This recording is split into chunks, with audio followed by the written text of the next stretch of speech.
వచ్చేవన్నీ కూడా మధ్యలో వచ్చింది చెంబుతోటి. ఏంటొచ్చింది? ఆహా అంటే ఏంటి? అల్వావా విషం. ఆ విషయం చెప్తామని అలా అన్నాను. విషం బయటకు వచ్చింది.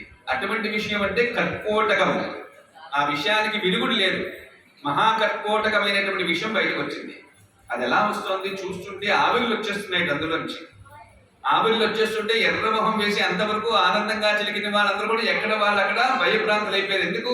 ఆ విశ్వంలో ఉండే శ్వాసలో కానీ ఆ వాయువులో ఇది కలిసిందా? ఎవరు ఉండరు. ఆ సమయంలో అమ్మవారు వెళ్ళి మూత పెట్టి, నాయనా ఈ పిల్లలందరూ మన పిల్లలు, ఎక్కడ పోతారు? అమ్మకి నాన్నకి చెప్పుకుంటారు వాళ్ళు. వాళ్ళ గురించి మనం ఏదైనా చేయాలి. నువ్వు తాగుతావా? నేను తాగినా అండి. నువ్వు తాగుతావా? నేను తాగినా అండి. నువ్వు తాగితే ఎలాగ ప్రతి ఇంటికి వెళ్ళాలి, నీ మాట నలుగురు వింటారు, నేనే తాగిస్తాను. తాగేశాడు నిజంగా. అదమ్మా అది పితేవ పుత్రం అభిరక్షతాదేవం. ఆ దయ ఆ పరమేశ్వరుడికి ఉండగబెట్టి మనం ఈ రోజున హాయిగా ఉన్నాం. నిజంగా అతను అంతా తాగాడు కానీ ఎక్కడో చిన్న విషయం ఉండిపోయి ప్రతి మానవుడిలోని ఉండిపోయిందేమో నాకు అనిపిస్తుందమ్మా. ఏమనుకోవద్దు. కలియుగంలో ఇంకా మనం తెలుసుకోలేని దుస్థితిలో ఉండడం వల్ల ఆ బాధ ఇప్పుడు కూడా పడుతున్నాం. కానీ పిల్లల యొక్క బాగోగులు చూసుకునేవాడు తండ్రి. పిల్లల బాగోగులు చెప్పి ఒప్పించి తాను ఒప్పకుండా పిల్లల్ని బాధ పెట్టకుండా చూసేది తల్లి.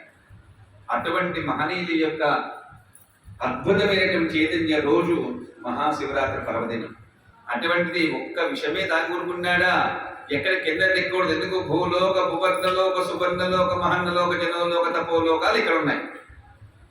ఇక్కడి నుంచి అతల వితల సుతల తలాతల రసాతల మహాతల పాతాల లోకాలు 7 ఉన్నాయి. ఈ ఏడికి ఎఫెక్ట్ అవ్వకుండా ఉండేది మధ్యలో వచ్చేసి విశుద్ధి చక్ర నిలజ రక్త వర్ణ త్రిలోచనుడు అక్కడ పెట్టుకున్నాడు విశుద్ధిలో.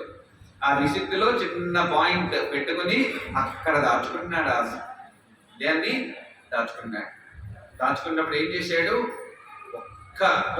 ఒక్క అంటే పరమేశ్వరుడు ఒక్క సెకండ్ అంటే మనకి 11,000 సంవత్సరాలు.